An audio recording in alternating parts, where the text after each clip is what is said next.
எல்லாமே நீ செய்ய நினைத்தது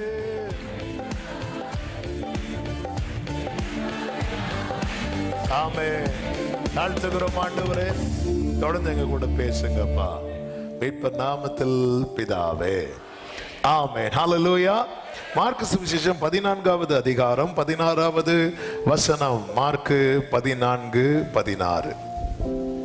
அப்படியே அவருடைய சீசர் புறப்பட்டு நகரத்தில் போய் தங்களுக்கு அவர் சொன்னபடியே கண்டு பஸ்காவை ஆயத்தம் பண்ணினார்கள். அவர்கள் அப்படியே புறப்பட்டு போய் தங்களுக்கு அவர் சொன்னபடியே கண்டு. கர்த்தருடைய பரிசுத்த நாமம் மகிமைப்படுவதாக. இன்றைக்கு கர்த்தர் நம்மோடு பேச விரும்புகிற வார்த்தை அதுதான், சொன்னபடியே. எத்தனை பேர் இந்த பகல் வேளையில இந்த செய்தியை கேட்கறதுக்கு முன்னாடியே நம்பிக்கையோடு சொல்ல போறீங்க, எனக்கு சொன்னபடியே என் கண்கள் காணும்? ஒரு விஷயம் கூட சொல்லுங்க, எனக்கு சொன்னபடியே என் கண்கள் காணும். சத்தம் ஆமேன் சொல்லுங்க பார்க்கலாம். ஆமே, சொன்னபடியே. இந்த பகுதி தான் இன்னைக்கு செய்தி. இதுல ஒரு 3 முக்கியமான காரியங்களை சொல்ல விரும்புகிறேன்.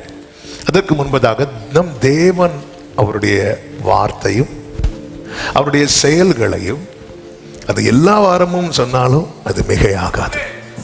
அதை நம் தேவனை குறித்த அறிவு, ஆமென், அது நமக்குள்ள எப்பொழுதுமே ஊட்டப்பட்டு கொண்டே இருக்க வேண்டும். இந்த வேத பகுதிக்குள்ளே வரலாம். நம் தேவனை குறித்து ஒரு வார்த்தையை புரிந்து கொள்ளுங்கள். 105வது சங்கீதத்தில் 8 முதல் நீங்க பார்த்தீங்கன்னா, 1000 தலைமுறைக்கென்று அவர் கட்டளையிட்ட வாக்கையும். இந்த வேர்ட் பை வேர்ட் நீங்க கவனிக்கணும். ஆபிரகாமோட அவர் பண்ணின உடன்படிக்கையும், சொல்லுங்க, வாக்கையும் உடன்படிக்கையும், அவர் ஈசாக்குக்கு இட்ட ஆணை, சொல்லுங்க, வாக்கு, உடன்படிக்கை, ஆணை. இதுல ஒன்றுமே யார் தவற மாட்டா தெரியுமா? சத்தமா சொல்லுங்க, கர்த்தர். இது 3யுமே யார் தவறுவா தெரியுமா? நம்ம. ஓ மனுஷன், நீங்க அப்படியே சேராபீன்கள். ஆமே, யார் தவறுவா தெரியுமா? நம்ம. இப்படி அப்பதான் நம்ம உள்ள வந்துட்டோம்னு அர்த்தம். ஆமே. ஒரு தேவ பிள்ளைக்கு தேவன் செய்வேன் ஒரு வார்த்தையை சொல்றதுக்கு பின்னாடி 3 காரியங்கள் இருக்கிறது. என்னெல்லாம் இருக்கு? சூப்பர். வாக்கு, உடன்படிக்கை, ஆணை. ஹல்லேலூயா.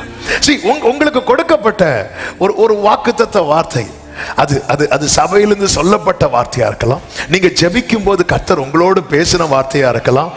இன்னும் அதுவும் இல்லாம இப்படி ஒரு அட்டையில கூட உங்கள்கிட்ட இதுல என்னதான் இருக்கு? வார்த்தை. ஆண்டவர் இதுலயும் பேசுவார். அதனாலதான் நான் வச்சிருக்கிறேன் இதுக்குள்ள. ஹல்லேலூயா. ஆண்டவர் நம்ம கிட்ட ஒரு விஷயத்தை கன்வே பண்ணணும்னு நினைச்சிட்டாருன்னு வைங்களேன், எப்படி வேணாலும் கன்வே பண்ணுவார். இது அவருடைய விசேஷம். எருசலேம் பட்டணத்துக்கு பேதுருவை கொண்டு பேசினார், பேதுருவுக்கு சேவலை கொண்டு பேசினார். ஆமென். ஹல்லேலூயா. அதனாலதான் காலத்துக்கு முன்னே கறி வைக்காதீங்க. ஹல்லேலூயா. ஆமென். கர்த்தர் எப்படி கன்வே பண்ணணும்னு நினைக்கிறாரோ பேசிடுவார். நினிவே பட்டணத்துக்கு யாரை கொண்டு பேசினார்? யோனாவை கொண்டு பேசினார். யோனாவுக்கு ஒரு பூச்சியை வச்சு பேசினார், ஒரு புழுவை வச்சு பேசினார். ஆமென். இதெல்லாம் பார்க்கும்போது தான் ஆண்டவர் புழுவே யூஸ் பண்றீங்க, தீர்க்கதரிசி மனமாற, அப்ப நம்மளை யூஸ் பண்ணுவார். ஆமென் சொல்லுங்க பார்க்கலாம். அப்போ எனக்கு கொடுக்கப்பட்ட வார்த்தைக்கு நான் எப்படி பார்க்கணும் தெரியுமா? இது அப்படி சீல் பண்ணப்பட்டிருக்கிறது. என்ன 3 சொன்னேன்? வாக்கு, உடன்படிக்கை, ஆணை.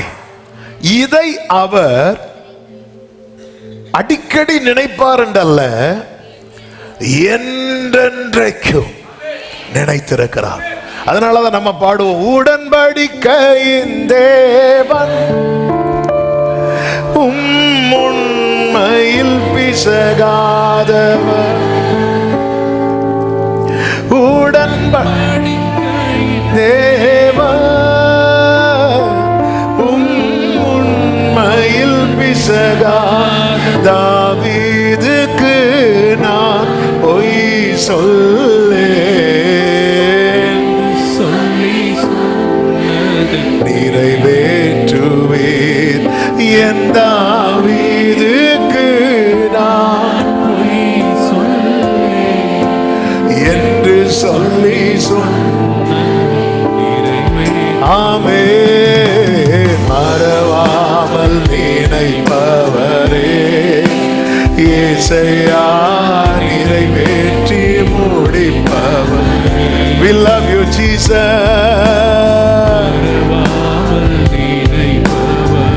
ஆமென். ஹalleluya. ஆபிரகாம் 1000 தலைமுறைக்கென்று அவர் கட்டளையிட்ட வாக்கு அப்படியே வரணும். நீங்க வாக்கு ஆபிரகாமோடு அவர் பண்ணின உடன்படிக்கை. அப்ப ஏற்கனவே அவர் என்ன வச்சிட்டார் தெரியுமா? வார்த்தை. வார்த்தை தான் எல்லாவற்றையும் என்ன செய்யும்? உருவாக்கும். ஒரு வாக்கு வச்சிட்டார். அது எங்க வந்து உடன்படிக்கை பண்றார் தெரியுமா? ஆபிரகாமோடு இட்ட உடன்படிக்கை. அடுத்து அது யாருக்கு பிராமிஸ் பண்றார் தெரியுமா? ஈசாக்குக்கு ஆணையிட்டு அதை வந்து யாக்கோபுக்கு எப்படி கொடுக்கிறார் தெரியுமா? பிரமாணமா கொடுக்கிறார். அதுதான் யாக்கோபுக்கு கையில என்ன கிடைக்குது தெரியுமா? பிரமாணம் கிடைக்குது, வேதம் கிடைக்குது. அப்படி என்றா இந்த பிரமாணம் யார் கையில கொடுக்கப்பட்டதோ அவர்கள் மிகவும் பாக்கியவான்கள். பக்கத்துல 2 பேர் கையை பிடிச்சு சொல்லுங்க, நம்ம பாக்கியவான், நம்ம பாக்கியவான். அதன் அர்த்தம் என்ன? ஆமென். பிரமாணமாகவும் இஸ்ரவேலுக்கு நித்திய உடன்படிக்கையாகவும் உறுதிப்படுத்தி இப்ப அப்படி பாஸ் ஆகி வருது.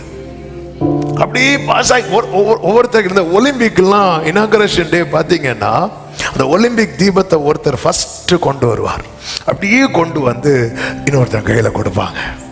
அவங்க அப்படியே கொண்டு வந்து இன்னொருத்தர் கையில கொடுப்பாங்க. ஆண்டவருடைய அந்த பூர்வ காலம் முதல் உறுதியான அவருடைய திட்டம், அவருடைய தீர்மானம் அப்படியே டிராவல் ஆகி அப்படியே உறுதிப்படுத்திட்டு அடுத்த வசனம் எப்படி இருக்கும் தெரியுமா? உங்கள் சத்தம் ஒரு ஆமென் சொல்லுங்க பார்க்கலாம். எங்க இருந்து வராரு? அதுக்கு முன்னாடி இருந்தே வராரு. 1000 தலைமுறைக்குன்னு அவர் திட்டம் வச்சுட்டு அப்படியே யாரை ஃபர்ஸ்ட் பிடிக்கிறார் தெரியுமா? ஆபிரகாமை பிடிக்கிறார். அடுத்து யாரை பிடிக்கிறார் தெரியுமா? ஈசாக்கை பிடிக்கிறார். அடுத்து யாரை பிடிக்கிறார் தெரியுமா? இஸ்ரவேலை பிடிக்கிறார். அவ்வளவுதான், பிடிச்சு முடிஞ்ச ஆண்டவரே இல்ல, அடுத்து என்ன பிடிக்கிறார்? ஆமென். ஆபிரகாமை பிடித்த கரம், ஈசாக்கை பிடித்த கரம், யாக்கோபை பிடித்த கரம் என்னை பிடித்திருக்கிறது என்று சொல்றவங்க. உங்கள், இந்த வேர்ட் அடுத்து ரொம்ப பியூட்டிஃபுல்லா இருக்கும். உங்கள் அப்படின்னு சொன்னா எத்தனை பேர் இருக்கிறாங்க? நம்ம எல்லாரும் தான். சுதந்திர பாகமான கானான் தேசத்தை உனக்கு என் ஒருவனுக்காக என் கர்த்தர் வைத்த திட்டம்.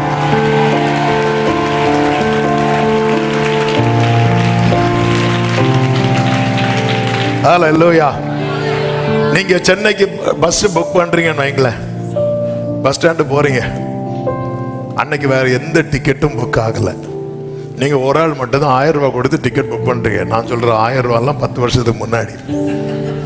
இப்போ 1000 ரூபாய் கொண்டு போனா பஸ்ஸை ஒருக்கா ஏறி பார்த்துட்டு இறங்கி போயிரு அப்படிம்பா. ஆமா, ஏன்னா இப்போ ஃப்ளைட் டிக்கெட்டை விட இந்த சீசன் டைம் எல்லாம் பஸ் டிக்கெட் ரொம்ப ஜாஸ்தி. நேராக போறீங்க, 1000 ரூபாய் கொடுத்துட்டு போறீங்க, யாரும் இல்லை. நேராக போய் வண்டி எடுக்க இல்லையா இப்படி கேட்க முடியுமா? சார் வண்டி பிரேக் டவுன் அப்படிமா. ஆமாம், ஒரு ஆளுக்காக எனக்கு ஒண்ணு தர்றதுக்கு அவர் 1000 தலைமுறைக்கு திட்டம். அதுவும் யாரெல்லாம் பாஸ் ஆகி வருது தெரியுமா? ஆமென். அதனாலதான் ஆமென். ஃபாதர் அழகா அதை பாடியிருக்கிறாங்க. கலாத்தியர் 3. தண்டிக்கப்பட்டார் நாம் மன்னிப்படைய நீதிமானாக்கிடவே, நொறுக்கப்பட்டார் நாம் மீட்படைய சாபமானார் நம் சாபம் நீங்க மீட்டாரே சாபத்தினின்று. ஆபிரகாமின் ஆசீர்வாதங்கள் பெற்றுக்கொண்டோம் சிலுவையினால். கைகளை உயர்த்தி நன்றி நன்றி நன்றி, கோடி கோடி நன்றி பலிகள். ஹல்லேலூயா.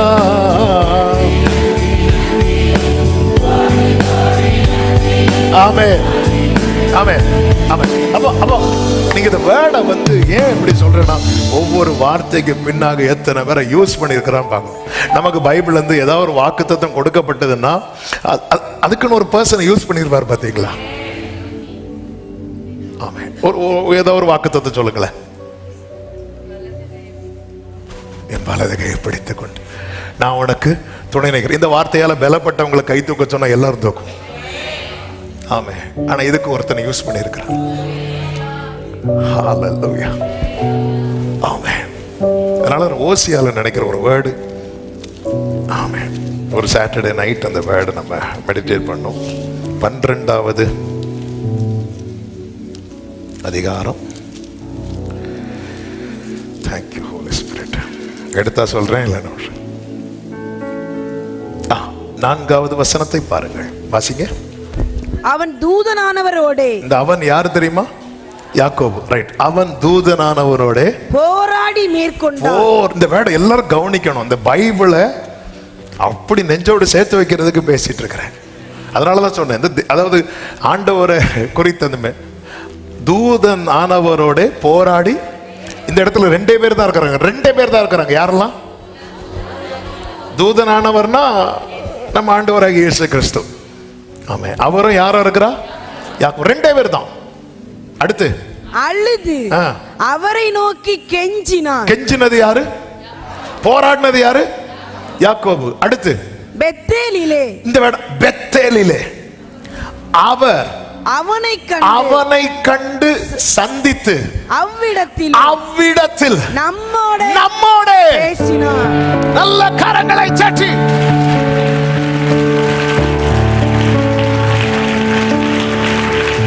எத்தனை பேருக்கு விளங்குது?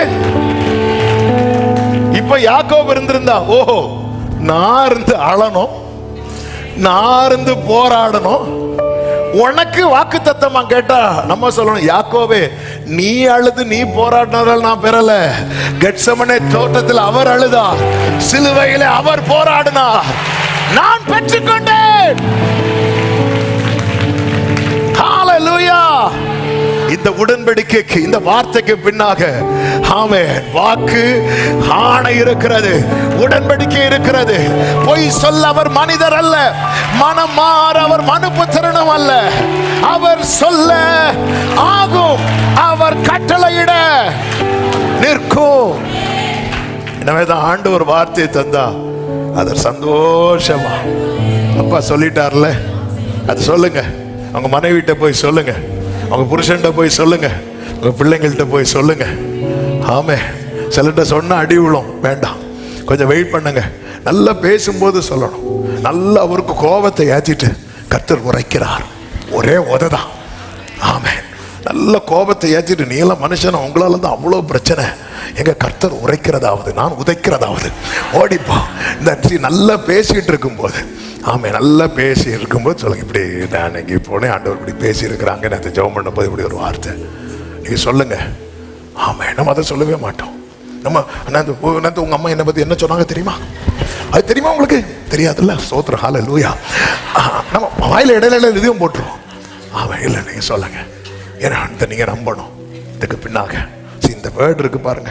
இந்த வேர்டு கொடுக்கும்போது இந்த இஸ்ரவேல் ஜனங்கள் எப்படி இருந்தாங்கன்னு பாருங்க. 12 பாருங்க, 105:12. அக்காலத்திலே அவர்கள் எப்படி இருந்தாங்க தெரியுமா? கொஞ்ச தொகைக்குட்பட்ட சொற்பம். சொல்லுங்க, கொஞ்சம், சொற்பம், பரதேசி. ஆமென், ஹல்லேலூயா, ஆமென். வேர்டு கிடைக்கும் போது எப்படி? கொஞ்சம், அடுத்து சொற்பம், அடுத்து பரதேசி. ஆமென். ஆனா வேர்டு கிடைச்சதுக்கு அப்புறம் 24 அவர் தம்முடைய ஜனங்களை மிகவும் பலுக பண்ணி அவர்களுடைய சத்துருக்களை பார்க்கிலும் அவர்களை பலவான்களாக. எத்தனை பேர் விசுவாசிக்கிறீங்க? சத்தமா ஆமென், ஹல்லேலூயா. ஆண்டவரே, இந்த கொஞ்சம், இந்த சொற்பம், இவனுக்கு நீர் கொடுத்த வார்த்தைக்கு பின்னாக எவ்வளவு, இந்த வார்த்தை எப்படி டிராவல் ஆகி வருது பாத்தீங்களா? எப்படி டிராவல் ஆகி வந்து பாருங்க இந்த வசனம். அதனாலதான் கர்த்தர் யாக்கோபுக்கு ஒரு வார்த்தையை அனுப்பினார், அது இஸ்ரவேல் மேல் இறங்கிட்டு. ஆமென் சொல்லுங்க பார்க்கலாம். கர்த்தருக்கு மகிமை உண்டாவதாக. அவர் சொல்லும் போது இஸ்ரவேல் ஒன்றுமில்லை, அவர் சொன்னதினால் இன்னைக்கு எல்லாத்திலையும் இஸ்ரவேல் இல்லாமல் இல்லை. ஆமா, ஒரு கன்னியாகுமரி மாவட்டம் மாதிரி ஒரு சின்ன நாடு, நமக்கு மாவட்டம் அது அவ்வளவுதான். ஆனா இஸ்ரவேல் பிரதமருக்கு சளின்னா இங்க நியூஸ். ஆமென்.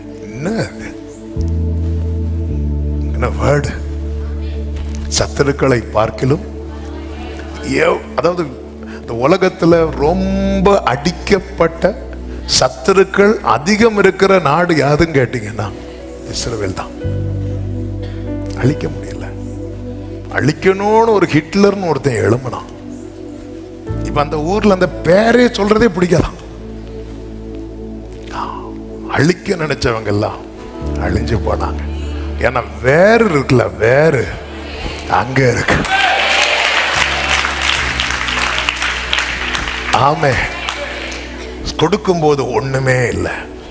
நீங்க நான் சொற்பமா இருக்கிறேன், நான் ஒண்ணும் இல்லாம இருக்கிறேன், நான் ஒரு பரதேசி போல இருக்கிறேன், எனக்குன்னு எதுவும் இல்லை. ஒன்றும் இல்லாமல் இருக்கும்போது நம்ம ரொம்ப பாடுவோம் இந்த பாட்டை.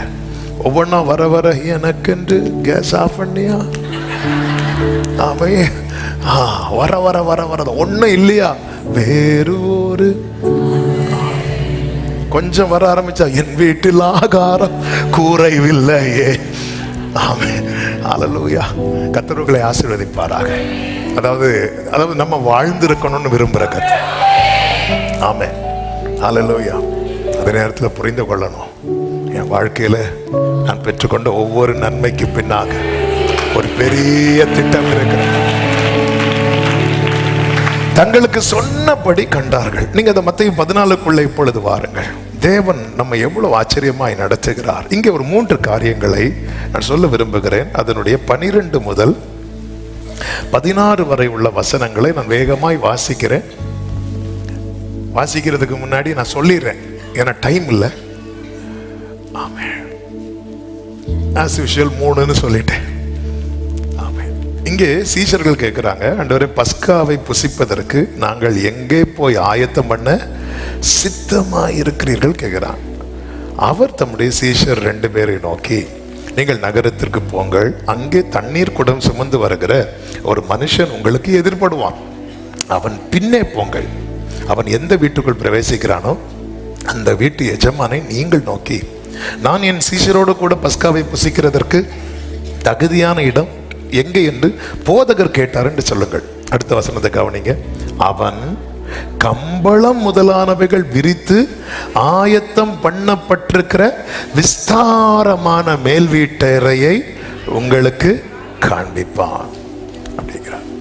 அடுத்த வசனத்துல, அப்படியே அவருடைய சீஷர் புறப்பட்டு நகரத்திற்கு போய், அப்படியேனா எப்படியே, அவர் சொன்னபடி போனார்கள், அவர் சொன்னபடி கண்டார்கள். ஆமென். கர்த்தர் சொன்னபடி போனார்கள். அடுத்து நமக்கு இந்த 2வது வார்த்தை தான் சொன்னபடி சொன்னபடி சொன்னபடி. இப்ப ஃபர்ஸ்ட் நான் என்ன சொன்னேன்? எல்லாரும் சொல்லுங்க, கர்த்தர் எனக்கு சொன்னபடி என் கண்கள் காணும். இப்ப எல்லாரும் சொல்லுங்க, அவர் சொன்னபடி நான் போனா. எப்படி மழை ஓயும் போது சில டிராப் விழும் பாருங்க, டக் அப்படி எப்படி சவுண்டு போச்சா? இதுதான் சத்தியம். இன்னைக்குள்ள செய்தி இதுதான். அவர் சொன்னபடி நான் போனா அவர் சொன்னபடி நான் காண்பேன். அவர் சொன்னபடி. 3 காரியங்களை இங்க சொல்ல விரும்புகிறேன். 1 அர்ப்பணிப்பு, 2 ஆலோசனை, 3 அடையாளம். அர்ப்பணிக்கிறவனுக்கு ஆலோசனை, ஆலோசனையின்படி நடக்கிறவனுக்கு அடையாளம். ஆமென். இந்த அடையாளம் வந்துட்டுன்னு வைங்களேன், சீக்கிரம் நடக்க போகுதுன்னு அர்த்தம். இந்த குடத்தை கொண்டு வருகிறவனு பார்த்துட்டேன்னா நீ அந்த வீட்டுக்குள்ள போக போறேன்னு அர்த்தம். ஆண்டவர் எவ்வளவு சொல்றாரு பாருங்க. இந்த அர்ப்பணிப்பை குறித்து சொல்லும் போது, இந்த அர்ப்பணிப்பு அப்படின்னால என்ன அப்படின்னா, அவர் சொல்லுகிறது எதுவானாலும் செய்கிற ஒரு மனநிலை இருக்கு தெரியுமா? இதுதான் அர்ப்பணிப்பு. அவர் சொல்லுகிறது எதுவானாலும். இன்னைக்கு கடந்த நாள்ல ரொம்ப சிந்திக்க வைத்த ஒரு வார்த்தை. ஒரே பர்வதத்துல முச்சடியிலே கர்த்தர் எழுந்தருளுகிறார். மோசே எங்க வருகிறார். மோசே கிட்ட கர்த்தர் சொல்றார், உன் பாதரட்சியை கழட்டு அப்படின்னார். கலட்டினாரா இல்லையா? கலட்டினார் இருக்கான்னு பைபிள கேட்காதீங்க. களத்துலன்னு அடுத்து பேசியிருக்க மாட்டார். களத்துலன்னு அடுத்து பேசியிருக்க மாட்டார். ஆண்டவர் ஒன்னு சொல்லி நான் செய்யாம இருந்தேன்னா அடுத்த கான்வர்சேஷன் கண்டினியூ ஆகாது. என்னைக்குமே அது சில எல்லாமே பைபிள்ல இருக்கும். அவர் கலத்தினாரா, அவர் எங்க போட்டாரு அப்படின்லாம் இல்லை. அடுத்து அந்த நீங்க காயின்ட்ட கர்த்தர் பேசுவார் பாருங்க, அவன் அந்த செய்யல, அந்த கான்வர்சேஷன் அங்கே ஸ்டாப் ஆகுது. தேவன் என்கிட்ட நல்லா பேசிட்டே இருந்தார், இப்ப பேசல அப்படின்னா ஏதோ ஒரு இடத்துல நாம கட் பண்ணிட்டோம்னு அர்த்தம்.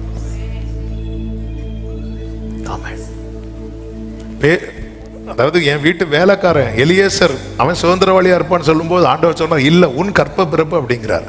அதை விட்டுட்டு ஆண்டவருடைய ஆலோசனை கேட்காம மனைவியின் ஆலோசனை கேட்டு ஆகார் கிட்ட போவோம். 13 வருஷம் ஆண்டவரோட தொடர்பே இல்லை.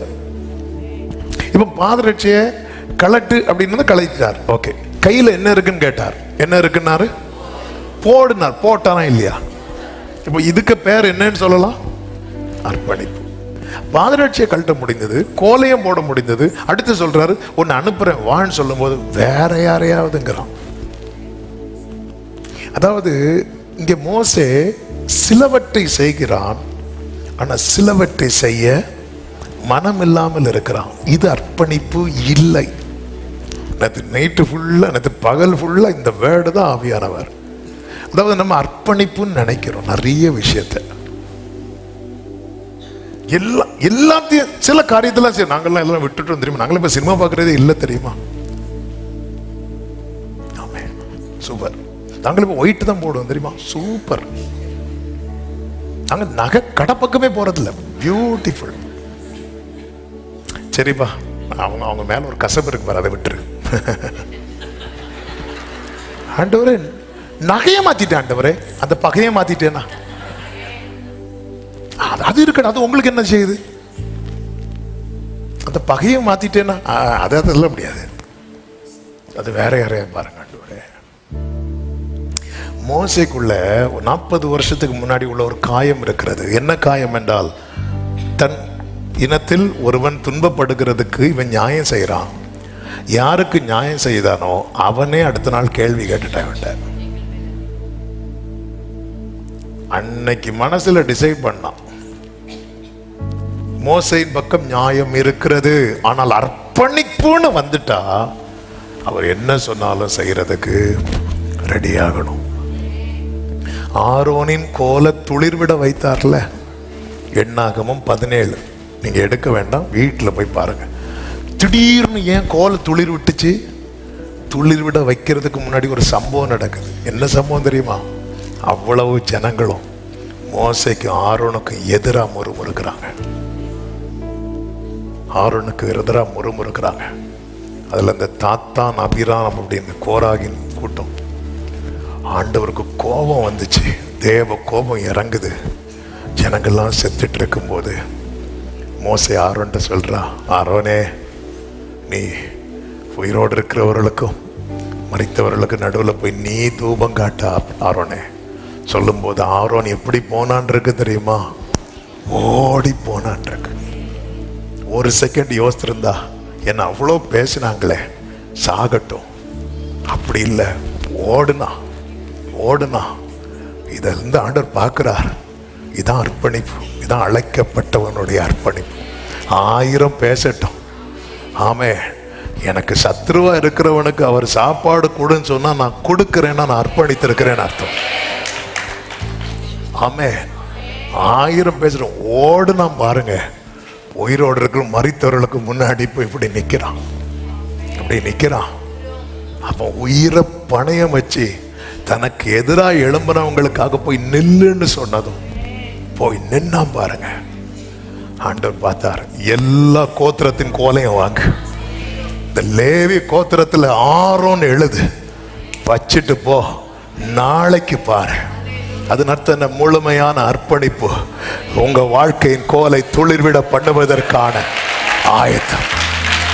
நம்ம ஆண்டவருக்காக நிறைய செய்கிறோம். நாங்கள் பாருங்க, சண்டே மட்டும் எங்களுக்கு வந்தா போதா, நாங்கள் வெள்ளிக்கிழமையும் தியாகத்தோடு எல்லாம் ரைட்டு தான். மோசே, நீ பாதரட்சியை கலட்டினது சல்யூட் மோசே, கோலை போட்டது சூப்பர் மோசே, டபுள் சல்யூட். ஆனா நீ போன்னு சொல்லும் போது அவன் காரணம் சொல்லிட்டே இருக்கிறான். ஆண்டவர் எங்க பாருங்க, நான் பேசிட மாட்டேன், நான் உனக்கு வாயா இருக்கிறேன் மோசே.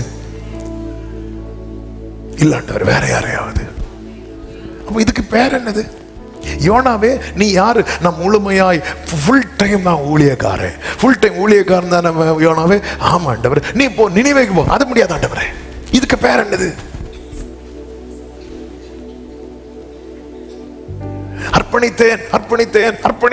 அர்ப்பணிக்கிறோம்.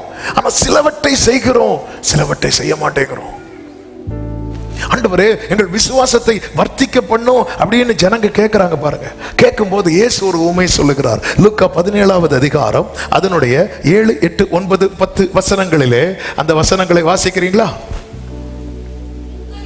உங்களில் ஒருவனுடைய ஊழியக்காரன் உழுது அல்லது மந்தை மேய்த்து, அப்படி வாசிக்க கூடாது. உங்களில் ஒருவனுடைய ஊழியக்காரன் உழுது அல்லது மந்தையை மேய்த்து வயலில் இருந்து வரும்போது எஜமான் அவனை நோக்கி, நீ முன்பு போய் சாப்பிட்டு வா என்று அவனுக்கு சொல்வானோ? நீ சாப்பிட்டு வரீங்களா? நீ முன்பு போய் சாப்பிட்டு வா என்று அவனுக்கு சொல்வானோ? அடுத்து, நீ எனக்கு சாப்பாடு ஆயத்தம் பண்ணி, நான் ஆயத்தம் பண்ணணும். நீ எனக்கு சாப்பாடு ஆயத்தம் பண்ணி அறை கட்டி கொண்டு நான் போஜன பானம் பண்ணும் அளவு எனக்கு ஊழியம் செய். அதற்கு பின் நீ புசித்து குடிக்கலாம் என்று அவனுக்கு சொல்வான் அல்லவா? நல்ல கவனமா கேளுங்க. ஒரு எஜமான் வராரு. இங்க என்னெல்லாம் சொல்லப்பட்டிருக்கு தெரியுமா? ஒன்று வயல் இருக்கு, அடுத்து மந்தை இருக்கிறது. வயலு மந்தை இருக்குனாலே அந்த வீட்டில் அதுக்குன்னு எத்தனை பேர் உண்டு? நிறைய வேலைக்காரங்க உண்டு. அதாவது அந்த தேவனுடைய பார்வை, நிறைய வேலைக்காரங்க இருக்கும்போது உழுறதுக்குன்னு ஒரு டீம் உண்டு, மேய்க்கிறதுக்குன்னு ஒரு டீம் உண்டு, சமைக்கிறதுக்குன்னு ஒரு டீம் உண்டு, பந்தி விளம்புறதுக்குன்னு இன்னொரு டீம் உண்டு. ஆனா இங்க எஜமான் என்ன பண்றார்? ஒருத்தனை கூப்பிட்டு, நீ உழுது, நீ போய் முதல்ல உழுதுட்டு வா, உழுதுட்டு வந்துட்டு மந்தையமே. இல்ல நான் இது மட்டும் தான் செய்வேன், இது செய்ய மாட்டேன். இல்ல ஆண்டவர், அதுக்கு ஆள் இருக்குல்ல ஆண்டவர். இல்ல, என்னைக்குமே புரிஞ்சுக்கோங்க, ஒருத்தங்கிட்ட எல்லாத்தையும் அவர் கொடுக்கிறார் அப்படின்னா அவருக்கு ஆள் இல்லாததுனால அல்ல, அவன் மேல அவருக்கு நம்பிக்கை இருக்கிறதுனால. இது எதுக்கு சொல்றார் தெரியுமா? எங்கள் விசுவாசத்தை நீர் வர்த்திக்க பண்ணும். எனக்கு ஆண்டவர் காண்பித்த ஒரு வெளிச்சத்தை சொல்றேன். அதாவது என்னுடைய ஃபெய்த் எந்த அளவுக்கு நான் விசுவாசத்துல வளர்றேன் என்பது எதுல இருக்கு தெரியுமா? என்ன அவர் ரொம்ப நம்புறாருங்கிறதுல இருக்கு. ஹல்லேலூயா. இல்லைன்னா என்ன உள்ள சொல்லிட்டு இன்னொருத்தன்ட்ட மேய்க்க சொல்லலாம்ல, இன்னொருத்தன்ட்ட சமைக்க சொல்லலாம்ல, இன்னொருத்தன்ட்ட பத்தி சொல்லலாம்ல. இவருக்கு எல்லாத்துக்கும் நான் தான் வேணும். நீ உழுது அல்லது மந்தை மேய்த்து வயலிலிருந்து வரும்போது சொல்ற, நீ முன்பு போய் சாப்பிட்டு வா என்று சொல்லணும். இல்ல, நீ எனக்கு சாப்பாடு ரெடி பண்ணு. ஆமா, எஜமானே ஆல்ரெடி சமையல் இருந்தாலும் நீ பண்ணிட்டு வா, நீ ப்ரிப்பேர் பண்ணு போ, நீ பண்றது எனக்கு ரொம்ப பிடிச்சிருக்கு. இவர் அப்பதான் வேலையெல்லாம் செஞ்சுட்டு வர்றார். இந்த எஜமானுக்கு வயல்ல ஆள்லாம் இல்ல, சாப்பாடு ஆயத்தம் பண்ணி ரெடி பண்ணிட்டேன் டேபிள் இருக்க போய் எடுத்து தின்னும் அப்படி கிடையாது. நீ அறை கட்டி கொண்டு நான் போஜன பானம் பண்ணும் அளவு எனக்கு ஊழியம் செய். நான் நல்லா சமைச்சிட்டேனே, நீ நல்லா சமைச்ச, நீ சமைக்கிறத விட டேஸ்ட் எதுல தெரியுமா இருக்கு, நீ அதை எடுத்து எனக்கு வச்சு தர பாரு என்னெல்லாம் சொல்லி விளம்ப வைக்கிறாங்க. உண்மையான அர்ப்பணிப்புங்கிறது தான். எல்லாமே என் தலையில இல்ல. சில சொல்லுவாங்க, இந்த வீட்டுல எல்லாத்துக்கும் நான் தான் அப்படின்னா, நம்ம அந்த வீட்டுக்கு நம்ம இந்த முழுமையா நம்மள பாக்குறீங்க ஒரு மாதிரி. ஆமென். நல்லா புரிஞ்சு, நீ எனக்கு ஊழியம் செய், அதற்கு பின்பு நீ புசித்து குடிக்கலாம் சொல்லிட்டு அடுத்த வார்த்தையில சொல்றாரு 9, தான் கட்டளை இட்டவைகளை அந்த வேலைக்காரன் செய்ததற்காக அவனுக்கு உபச்சாரம் செய்வானோ. அப்படி அதன் அர்த்தம் என்ன? இது கடமை. நான் செருப்ப கலத்தினது பெருசா சாட்சி சொல்றதுக்கு இல்ல, அது என்னுடைய கடமை. நம்ம கடமையெல்லாம் பெருசாக்கி வெளியே காட்டிட்டோம். பாருங்க பாருங்க, நீங்க புது போன், நாங்க எப்பவுமே பழைய போன் தான் வச்சிருக்கோம். பாத்தீங்களா, நீங்க சேர்ல சாஞ்சிருப்பீங்க, நாங்க எப்பவுமே ஃப்ரண்ட்ல தான் வந்திருப்போம். நம்ம சின்ன சின்ன காரியத்தை எல்லாத்தையும் ரொம்ப பெருசாக்கிட்டோம். இது கடமை சொல்லிட்டு அடுத்த வார்த்தையை சொல்லுவாரு, அப்படியே நீங்களும் உங்களுக்கு கட்டளை இட்ட யாவற்றையும் செய்த பின்பு நாங்கள் அப்பிரயோஜனமான. நீ இப்படி ஒரு லெவலுக்கு வந்துட்டேன்னா நீ விசுவாசத்துல வளர்ந்துட்டேன்னு கர்த்தர் சொல்ற. ஆமே. அதாவது எத்தனையோ பேர் இருந்தோம், நம்ம கிட்டயே சில காரியங்கள் திரும்ப திரும்ப திரும்ப திரும்ப வருதுன்னா, ஆமே, நம்முடைய அர்ப்பணிப்பை டெஸ்ட் பண்றாருன்னு அர்த்தம். ஆண்டவரே இது பண்ணிட்டு, ஆண்டவர் இதுவும் பண்ணணும் ஆண்டவரே, இதையும் செய்யணும் ஆண்டவரே. ஆமே. இது கடினமான உபதேசம். இதை கேட்க முடியாதுன்னு போனது ஜனங்களா சீஷர்களா? சீஷர்கள்னு பைபிள்ல இருக்கு. யோவான் 6:66 வாசிங்க. அது முதல் அவருடைய சீஷரில் அநேகர் அவருடனே கூட நடவாமல், அப்போ அது வரைக்கும் அவங்க அவரோடு கூட நடந்தார்கள். அது முதல் அர்ப்பணிச்சுட்டு சொல்றோம். நீ அர்ப்பணிச்சுட்டு, நீ அர்ப்பணிச்சதுனால உன்கிட்ட சொல்றேன். இல்லன்னு நீ ஸ்டார்டிங்லே செருப்ப களத்துன்னு சொல்லும் போதே முடியாதுன்னு போயிருக்கணும். அப்ப நீ அர்ப்பணிச்சுட்ட, கையில என்ன இருக்குன்னு கேட்டா அதெல்லாம் போட முடியாதுன்னு சொல்லி நீ போட்டுட்ட. நீ ஆண்டவர் சமூகத்துல வந்துட்ட, நீ குடிய விட்டுட்ட, நீ சில ட்ராக்ல அதெல்லாம் விட்டுட்ட, இதை விட்டுட்ட, அதை விட்டுட்ட, வந்துட்ட. இப்ப நான் சொல்றேன் இதை பண்ணு, அதெல்லாம் பண்ண முடியாது. என்னைக்குமே புரிஞ்சுக்கோங்க, அர்ப்பணிக்கிறவனுக்கு தான் ஆலோசனை வெளிப்பட்டு கொண்டே இருக்கும். அர்ப்பணிக்கிறவனுக்கு ஆலோசனை வெளிப்பட்டு கொண்டே இருக்கும். அர்ப்பணிக்கிறவனுக்கு. அதனாலதான் இந்த லைன்ல ஆவியானவர் காண்பித்த வெளிச்சத்தின்படி உங்களோடு பேசிக் கொண்டிருக்கிறேன். அர்ப்பணிக்கிறவனுக்கு ஆலோசனை வெளிப்படும். அர்ப்பணிப்பு. ஆமென். வேண்டாத பலவீனம், அதாவது ஆண்டவரே கிருபையினால இப்போ ஆண்டவரே சில காரியத்தெல்லாம் விட வச்சிருக்கிறீங்க, சில காரியத்தெல்லாம் செய்ய வச்சிருக்கிறீங்க ஆண்டவரே. ஆனா என்னால எல்லாமே செய்ய முடியுதா அப்படிங்கிறது ஒரு பெரிய கேள்வி. என்னால அவர் சொன்ன எல்லாத்தையும் செய்ய முடியல அப்படின்னா என்னால என்னை முழுமையாய் அர்ப்பணிக்க முடியவில்லை. ஒரு தேவ மனிதருடைய செய்தியை கேட்டுக்கொண்டிருந்தேன். என்னை ரொம்ப சிந்திக்க வைத்த ஒரு வார்த்தை. அவருடைய சொல்றாரு, அவன் நான் இன்னைக்கு இப்படி இருக்கிறதுனால நான் இருக்கிறத நியாயப்படுத்தலை, சில காரியங்களில் இப்படி இருக்கக்கூடாதுன்னு ஆண்டவர் என்கிட்ட பேசினார், என்னால் அது முடிய மாட்டேங்குது அப்படின்னு சொல்லிட்டு ஒரு பெரிய தேவ மனிதர் வந்து ஊழியர்களுக்கு பாடம் எடுக்கிற இடத்துல சொல்கிறாரு. அதை நான் கேட்டுட்டு இருந்து என்னால் விட முடியலை, நான் ஜெபம் பண்ணிட்டு இருக்கிறேன், சீக்கிரம் விட்டுருவேன் நினைக்கிறேன் அப்படின்னாரு. அவர் சொல்ல வேண்டிய அவசியமே கிடையாது. இதான் ஃபேக்ட். எல்லாம் இதை விட்டுறவங்களாம் கை தூக்குங்க, கை தூக்கும். இது கை தூக்கணும் தெரியல, தூக்க சொன்னார், தூக்கலைன்னா மீட்டிங் முடிக்க மாட்டார். நமக்கு தெரியணும், நமக்கு தெரியும் நம்மளால முடியுதா. எத்தனை அடையாளங்களை காட்டினார் மோசைக்கு, எவ்வளவு அற்புதங்களை பண்ணார் அந்த முச்செடியில வச்சு. முடியல. நம்ம என்ன நினைக்கிறோம், அற்புதம் நடந்தா முடியும். அற்புதம் நடந்து மோசைக்கு முடியல. நம்ம என்ன நினைக்கிறது, இது மட்டும் செஞ்சுட்டாருன்னு வைங்களேன், இது மட்டும் நடக்கட்டும். சில சொல்லுவாங்க ரிட்டையர்ட் ஆகட்டும், நான் வந்து தண்ணியில முங்குவேன். எங்க சில சொல்லுவாங்க என் பிள்ளைக்கு மட்டும் திருமணம் நடக்கட்டு, அதுக்கப்புறம் உங்களுக்கா காணவே காணாது. இப்படிதான் ஃபர்ஸ்ட் சர்ச்சு 2000 ஃபர்ஸ்ட் சர்ச்சை கட்டும் போது அப்பா கூட ஒருத்தர் இருந்தார். அப்பா கூட இருந்தா சர்ச்சுக்கு வரக்கூடிய ஒரு பிலிவர். அவர் சொன்னார், பாஸ்டர் அந்த டைம் 10,000 ரூபானாலே பெரிய விஷயம். பாஸ்டர் எனக்கு ஒருத்தர் 50,000 தரணும், அந்த 50,000 தந்துட்டு நான் அப்படியே சர்ச்சை கொடுத்துருவேன் பாஸ்டர் அப்படின்னு. எங்கப்பா ஜெபம் பண்ணி அனுப்பி விட்டாங்க. அடுத்த வாரத்துலேருந்து அவர் சர்ச்சுக்கு வரல. ஏன் வரலன்னு அந்த 50,000 கிடைச்சிட்டு. அப்போ அவருடைய மனைவி சொன்னாங்க, நீங்கள் ப்ராமிஸ் பண்ணீங்கல்ல இந்த 50,000 எத்தனை வருஷம் கிடைக்காதது, இப்போ ப்ராமிஸ் பண்ணீங்க கிடைச்சதும் சர்ச்சை கொடுப்பேன்னு. ஒன்று அவர் சொன்னார், ஆனால் அது கிடைக்காது நினச்சேன். கிடைக்கும்னு யாருக்கு தெரியும். அவர் இப்படி ஜெபம் பண்ணி வாங்கி தந்துட்டாரு, இனி இதை கொடுக்கணுமா. கிடைக்காது நினைச்சதுனால நான் என்ன பண்ணேன், ப்ராமிஸ் பண்ணேன். நம்மளால முடியாத காரியங்கள் இருக்கும்.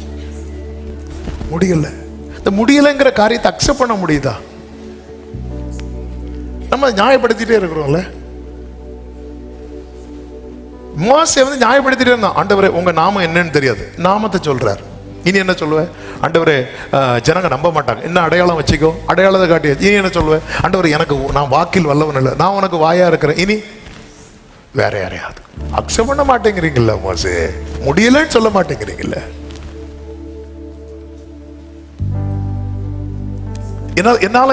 என்னால என்னை முழுமையாய் அவர் சமூகத்தில் வைக்க முடியுதா? நம்ம என்ன நினைச்சிட்டோம், ஒரு சில காரியங்களை செய்து நம்ம பெரிய தியாகம் பண்ணது போல நாம் நம்மை காண்பித்து ஜனங்கள்கிட்ட நல்ல பேர் வாங்கிட்டு இருக்கிறோமா? அதை அப்படியே மெயின்டைன் பண்ணுங்க, தப்பு இல்லை. ஆனா நமக்கு தெரியணும்ல, நம்மள கலப்பையின் மேல கை விட்டு கையை வச்சு திரும்பி பார்க்கிறவன் எனக்கு உகந்தவன் அல்லன்னு சொல்லும்போது சீஷர்களுக்கு அது விளங்கல. ஆனா திரும்ப மீன் பிடிக்க போகும்போது உணர்த்திருக்கும்ல. ஒரு இன்சிடென்டோட என் அர்ப்பணிப்பு போச்சா? அர்ப்பணிக்கணும்.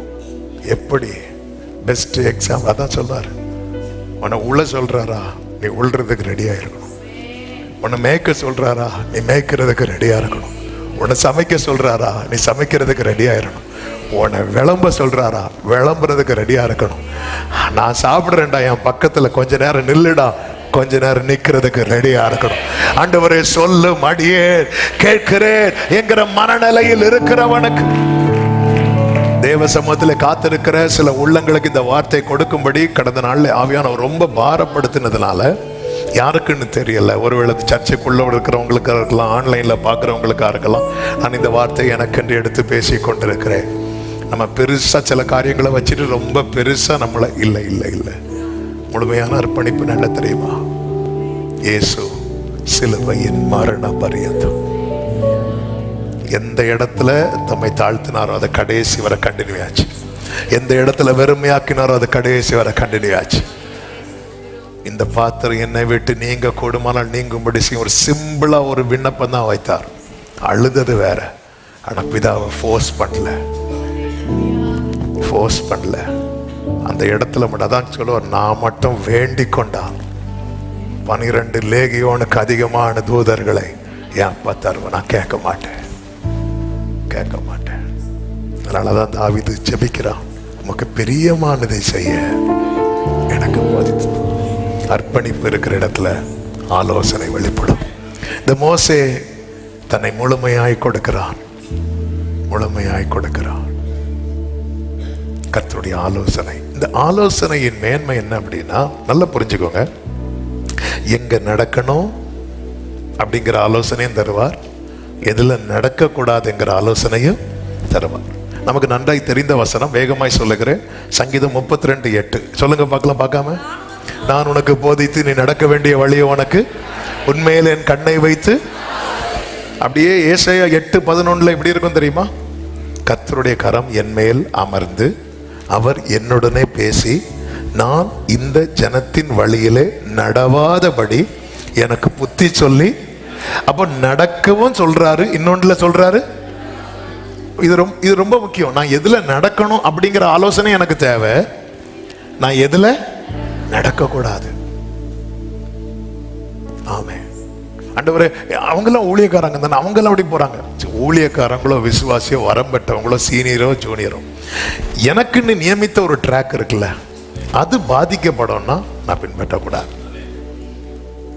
எந்த ஊழியக்காரரோடு பகையே கிடையாது கிருபையினால. ஆனா சில ட்ராக்ல டிராவல் பண்ணக்கூடாதுன்னு ஆவியானவர் வந்து வார்ன் பண்ணுவார். இது உனக்குள்ள அழைப்பு கிடையாது, இது உனக்குடைய பாத்து கிடையாது. சரி, அப்படி வார்ன் பண்ணும்போது ஐயோ இப்படி இல்லைன்னா அவங்க நம்மளை கோச்சிப்பாங்க, இவங்க நம்மளை இது பண்ணிடுவாங்க, அப்படியெல்லாம் நம்ம யோசிச்சிட்டோம்னா நம்ம ஸ்லிப் ஆயிரும். அவங்க ஸ்லிப் ஆகுமாங்கன்னு சொல்லலை, அவங்க அழைப்பு வேற, அவங்க கிருபை வேற, அவங்க காலிங்க வேற. நம்ம அழைப்பு நம்ம கிருபை செட் ஆகலைன்னா அவ்வளவுதான். பவுலுடைய அழைப்பு புறஜாதிகளுக்கான அழைப்பு. கொஞ்ச நாள் அப்போஸ்தலர் கூட இருந்தா என்ன ஆகல தெரியுமா? செட் ஆக உடனே ஆவியானவர் திருவுளம் பற்றார். நீங்க பிரித்திருங்க அப்படிங்கிறார். அதுக்காக அவங்க ரொம்ப சூப்பர் நம்ம இல்லை, அல்லது நம்ம சூப்பர் இல்லை, அந்த அந்த ஆர்கியூமெண்ட்டுக்கே இல்லை. நம்ம ஸ்பிரிட்ல டிஸ்டர்பன்ஸா இருக்கு, ட்ராக் வந்து செட் ஆகல, வேண்டாம்.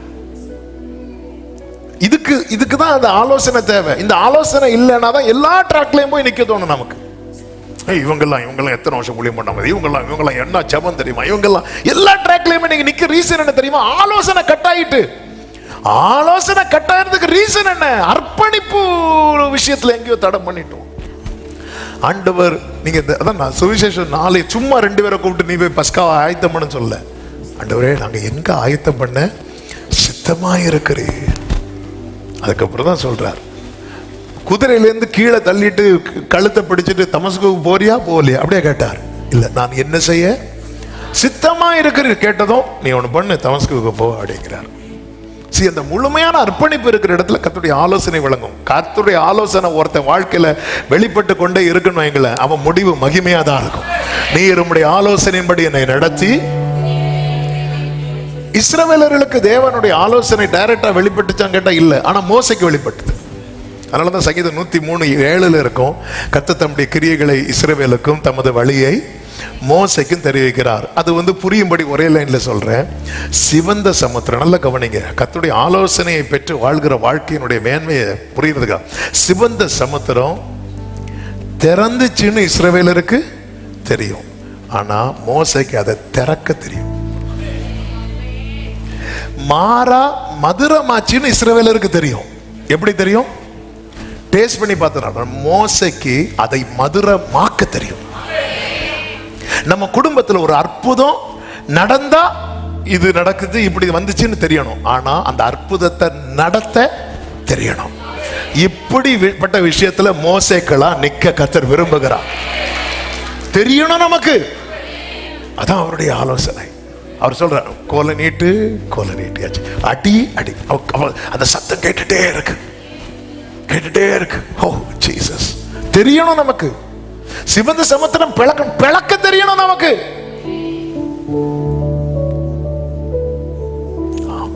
பிளந்தா குடும்பத்தில் இருக்கவங்களுக்கு தெரியும்.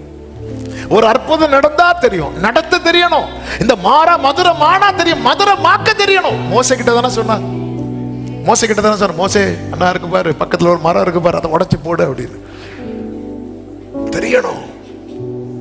நான் உனக்கு போதித்து நடக்கும் பாதையை நாள்தோறும் காட்டுவே, உன்மேல கண் வைத்து ரிபலதடரே உன்மேல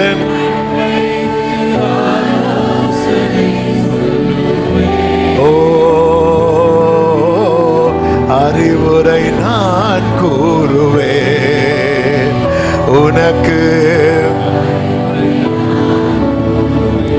லாபான் வந்து கேட்குறான் யாக்கோபிட்ட என்ன கேட்குறான் அப்படின்னா, இவ்வளோ நாள் நீ என்கிட்ட வேலை பார்த்தலப்பா, நான் உனக்கு என்ன தரணும் அப்படி கேட்கும்போது யாக்கோ சொல்றா, இதுவரை வேலை பார்த்தது இருக்கட்டும், இனி வந்து எந்தெந்த ஆடு வந்து இந்த புள்ளி போட்டு வரை போட்டு குட்டிகள் போடுதோ அதெல்லாம் எனக்கு கொடுங்க, மீதி எல்லாம் உங்களுக்கு, இனி உள்ளதில் எனக்கு போதும், இவ்வளோ நாள் நான் வேலை பார்த்துட்டு இருக்கட்டும். அப்போ ஓகே மகனே நீ போயிட்டு வான்னு சொல்லிட்டு லாபர் என்ன பண்ணுறான்னா மெதுவாக கூப்பிட்டு இந்த வர போட்டது புள்ளி போட்டதெல்லாம் இருக்குல்ல அதெல்லாம் தள்ளி கொண்டு போயிடுறேன். கண்ணு கெட்டுக்குன்னா தூரம் வரைக்கும் இந்த வர புள்ளி இல்லாத ஆடுதான் இருக்கணும். ஆமாம், இந்த வரையும் புள்ளி உள்ள ஆடுகள் சேர்ந்தாதானே குட்டி அதே மாதிரி போடும். அப்படிப்பட்ட ஆடுகள்லாம் தள்ளி கொண்டு போயிடும். எல்லாம் தள்ளி கொண்டு போகிறான். 10 முறை இப்படி செய்கிறான். ஆனால் யாக்கோவுக்கு எல்லாம் கிடச்சிட்டே இருக்கு. எப்படி சாத்தியம்னா நைட்டு சொப்பனத்துல இருந்து சொல்லிடுவார், நீ ஒன்று பண்ணு, அவன் எங்கே ஒளிச்சு வச்சிருக்கிறான் அதை சொல்லலை, யாக்கோவே நீ இந்த மரத்தை வெட்டி இந்த கிளையை வெட்டி அந்த ஆடுகள் தண்ணி குடிக்க வரும்போது அதில் போடு, அது சேரும். இது பார்க்க அற்பமாக இருக்கும், ஆனால் இது ஏன் ஆலோசனை, நீ செய், அதை குட்டி போடும்போது புள்ளியோடு. ஆமே, யாக்கோபு சார் இதோட 10 முறை என்னை மாற்றினான், ஏமாத்தினா. அதில் ஒரு வேர்டு இருக்கும் பாருங்க, ஆதியாகமம் 31:7, உங்கள் தகப்பனோ என்னை வஞ்சித்து என் சம்பளத்தை 10 முறை மாற்றினான், ஆனாலும் அவன் எனக்கு தீங்கு செய்ய தேவன் அவனுக்கு இடம் கொடுக்கவில்லை. ஆண்டவருடைய ஆலோசனை கேட்டு போய் ஒவ்வொன்றா செய்கிறான். பிரியமான கர்த்தருடைய பிள்ளைகளை, நம்முடைய வாழ்க்கையில ஆமென் எப்படி நடக்கணும் நடக்கக்கூடாதுங்கிற ஆலோசனை மட்டும் கிடையாது. ஆமென். அப்போஸ்தலர் 22:10, வெளிப்படுத்தல் 22:9 நோட் பண்ணி வச்சுக்கோங்க. என்ன செய்யணும் என்ன செய்யக்கூடாது அப்படின்னு அவர் பேசுவார். எப்படி நடக்கணும் எப்படி நடக்கக்கூடாது மட்டும் இல்ல, என்ன செய்யணும், இது என் வாழ்க்கையில வேணும் அப்படின்னு விரும்புறவங்க கை தூக்க சொன்னா எல்லாரும் தூக்கும், இருந்தாலும் கை தூக்கி ஹல்லேலூயா சொல்லுவாங்க. வேணும் ஆண்டவரே. அதான் ஃபாதர் அதை பாடிப்பாங்க, எங்கு செல்ல வேண்டும் வழி நடத்தும். ஒரு விஷயம், இப்படி கைகளை உயர்த்தி என்ன ஃபுல்லா உங்க கண்ட்ரோல்ல வச்சுக்கோங்க அப்பா, என்ன ஃபுல்லா உங்க கண்ட்ரோல்ல. ஒரு ஆமேன் சத்தமா சொல்லுவோம். இது இது இது நல்ல ஜெபம் பண்ணணுங்க. நம்முடைய ஒவ்வொரு அவயவத்தை நம்ம ஆண்டவர்கிட்ட ஒப்பு கொடுத்து தொடும் என் கண்களை தொட்டுருங்கப்பா, உம்மை நான் இயேசுவே உம்மையே நான் காண வேண்டும், தொடும் என் காதும். எனக்கு ரொம்ப பிடிச்ச பாட்டுல ஒண்ணு இது வந்து அப்படியே ஒவ்வொரு அவயவம் ரோமர் 6 இருக்க, உங்கள் அவயவங்களை நீதிக்கு அடிமைகளாக ஒப்பு கொடுங்க. சரண்டர் அப்படி பண்ற இடத்துல ஆண்டவருடைய ஆலோசனை. அதனாலதான் தாவீது சொல்றார், எனக்கு ஆலோசனை தந்த கர்த்தரை. ஒரு குறிப்பிட்ட காரியத்துல உங்களுக்கு எந்த ஆலோசனையும் கிடைக்கல அப்படின்னா அந்த குறிப்பிட்ட காரியத்துல நம்முடைய அர்ப்பணிப்பு எங்கேயோ குறைஞ்சிருக்குன்னு அர்த்தம். ஆமே, நான் இப்ப என்ன சொன்னேன், ஒரு குறிப்பிட்ட காரியத்துல எனக்கு எந்த ஆலோசனையும் கிடைக்கல அப்படின்னா அந்த காரியத்துல எனக்கு ஏதோ ஒரு விஷயத்துல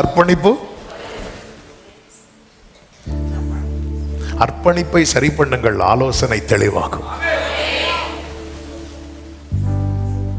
எனக்கு இந்த விஷயத்துல என்ன ஒரு ஆலோசனையும் கிடைக்க மாட்டேங்குது, அர்ப்பணிப்பை கரெக்ட் பண்ணும். ஆண்டவர் கடந்த நாளிலே தெளிவா இடைப்பட்ட காரியம், உன் அர்ப்பணிப்பை ஒரு விசை கூட சரி செய்து பார். பாஸ்போர்ட் எல்லாம் சரி பண்றோம்ல, எக்ஸ்பைரி டேட் முடிகிறதுக்கு 6 மாசத்துக்கு முன்னாடியே போறோம்ல. எல்லாத்தையும் பார்க்க இன்சூரன்ஸ் முடிகிறதுக்கு முன்னாடினா அதே நம்பர் கொடுத்து எடுத்துடலாம். முடிஞ்சு 1 வாரம் கழிச்சுன்னா திருப்பி வண்டியெல்லாம் போட்டோ எடுத்து அனுப்பணும். எதுக்கு ரிஸ்க் எடுக்க கூடாதுன்னு சொல்லிட்டு என்னெல்லாமோ செய்யறோம்ல. எல்லாத்தையுமே தேவ சமூகத்தில் அர்ப்பணிக்கிறது. ஒரு விசை கூட நான் பாவியா என்னை தள்ளாதே,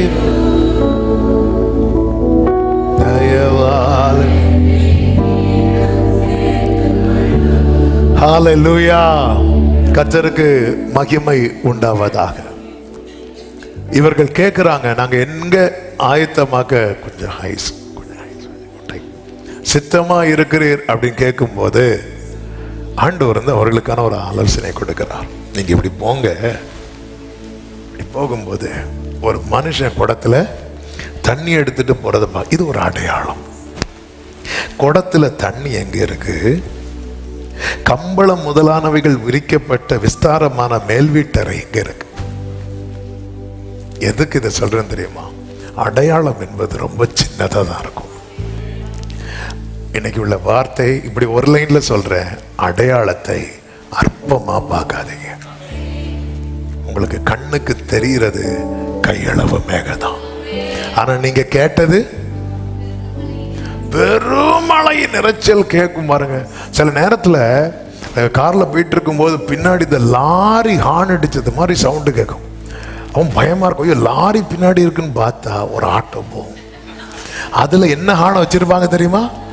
அதே மாதிரி எப்படி ஏசப்பா மனுஷனா. சிலர்லாம் அப்படிதான், சின்ன வண்டி வச்சுட்டு பெரிய ஹார்னை மாட்டி அதே மாதிரி தான் சில நேரத்தில் இருக்கும். இவர் சொல்றாரு, யாரு நம்ம ஆளு, யாரு ஏன் நம்ம ஆள் சொன்னேன்னா எலியா நம்மை போல, அவ்வளவுதான். அவர் சொல்றாரு, பெருமழையின் இரைச்சல் கேக்குது, குனிஞ்சு நிமிந்து எப்பா 7 நாள் ஃபாஸ்டிங் பிரேயர் முடிச்சு ஏதாவது தெரியுதா? ஒரு கையளவு. ஆண்டவரே நான் கேட்டது உன்னை வாளாக்காமல் தலையாக்குவேன். நான் இப்ப பார்க்கிறது ஒரு வால். ஆமென்.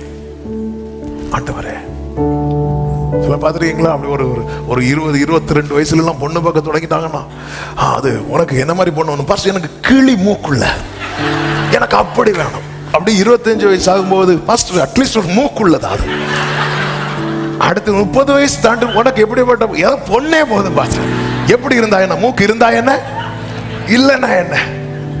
ஸ்டார்டிங்ல அந்த எக்ஸ்பெக்டேஷன் அப்படி இழுத்து பெருசா இப்படிதான் நமக்கு வார்த்தை கேட்கும் போது எப்படி இருக்கும் தெரியுமா? கம்பளம் விரிக்கப்பட்ட விஸ்தாரமான மேல் வீட்டறை. அப்படி போகும்போது குடத்துல தண்ணி தூக்கிட்டு, அம்மா ஆண்டவரே, என்ன ஆண்டவரே, இந்த குடத்தை தூக்க முடியலையே.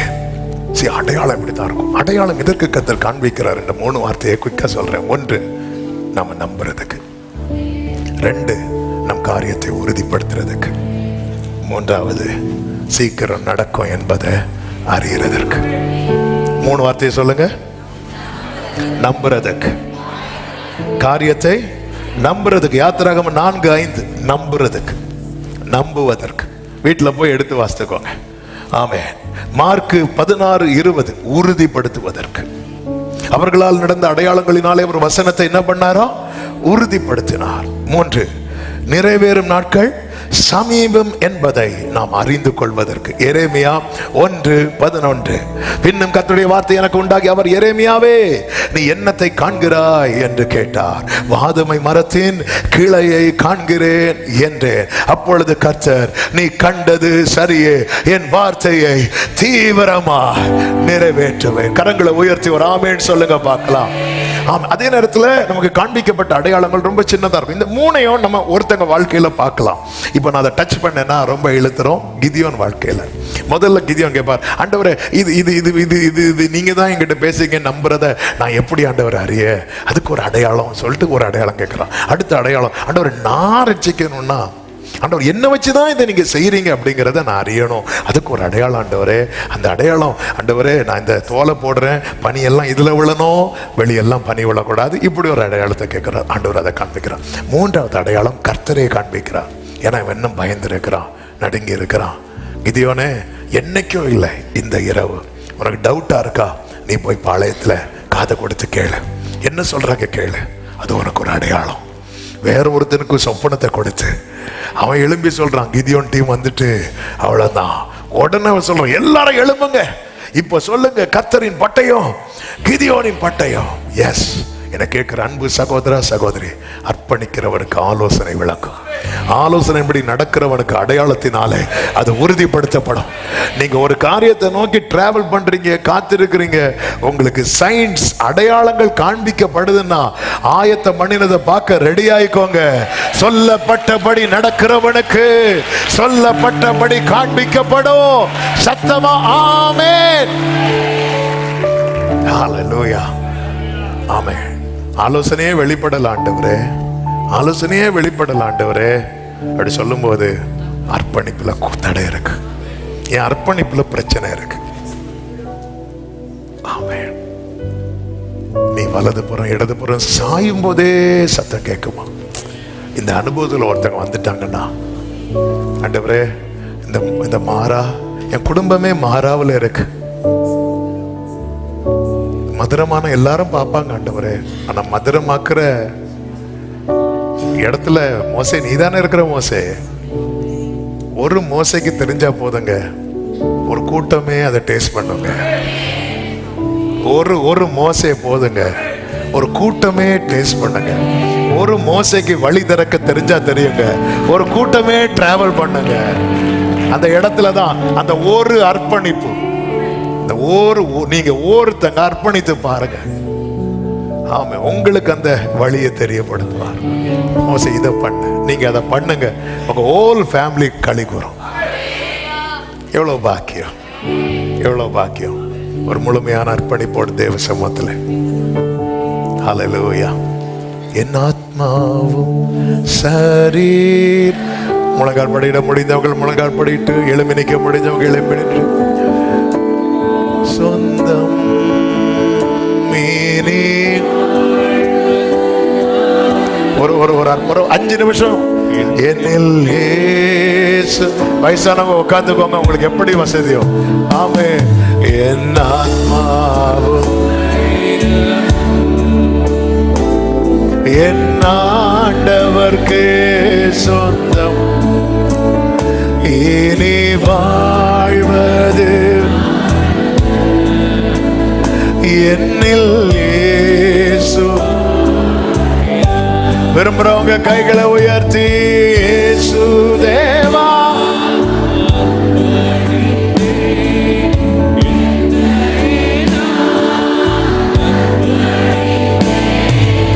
இயேசு தேவா. ஆமென். ஏற்றுக்கொள்ளும், ஏற்றுக்கொள்ளும் என் இதயம்.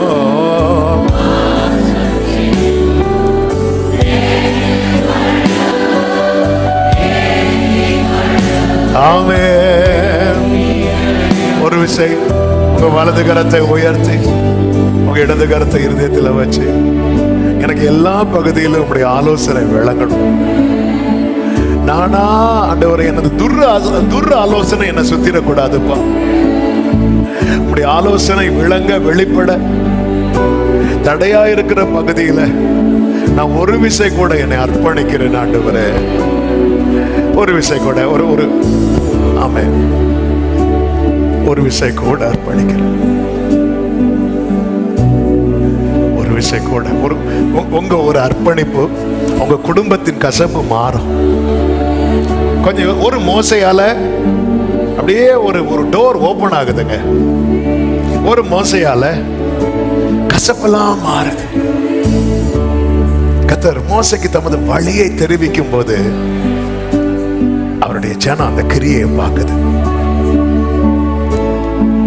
உங்க அர்ப்பணிப்புனால உங்களை சார்ந்தவங்க அவருடைய கிரியை பார்க்க போறாங்க. இஸ்ரவேல் ஜனங்க அற்புதத்தை பார்த்தாங்க, அர்ப்பணிக்கிறவன் தான் அக்னியை பார்ப்பான். ஹல்லேலூயா. நீ அக்னி நின்று உன்னை எடுத்ததும், உபத்திரவத்தின் கொகையில் உன்னை தெரிந்தெடுத்ததும், உன் குடும்ப அற்புதத்தை பார்க்க. இன்னைக்கு மெடிடேஷன் கர்த்தர் அதுதானே சொன்னார். உன்னை உடைச்சதே உன் கூட இருக்கிறவங்க அற்புதத்தை காண. அர்ப்பணிக்கிறவங்க ஒரு விஷயம் கூட, இயேசு தேவா, இயேசு தேவா. ஆமென்.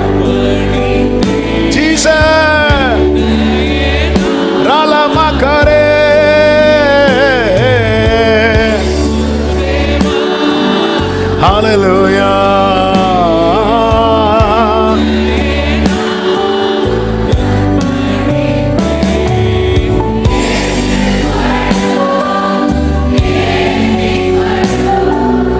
என் இதயம் glory ஏற்றுக்கொள்ளோ.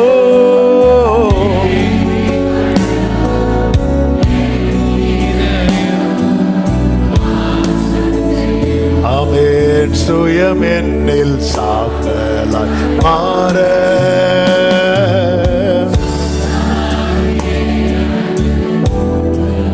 glory ஜெயம் பெற்று மாமிசம் சாக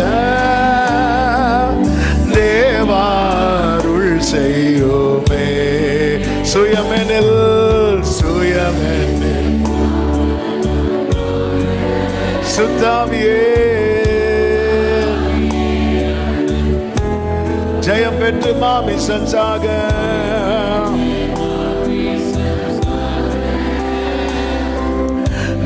தேவாருள் செய்யும் கல்வாரியே. ஆமென்.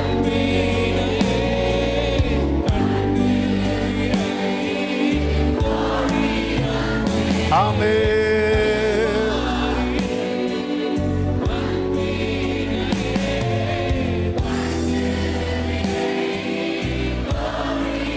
glory கழுவும் திருரத்தத்தாலே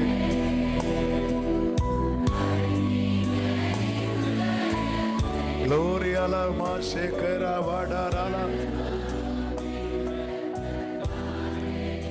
ஆமென்.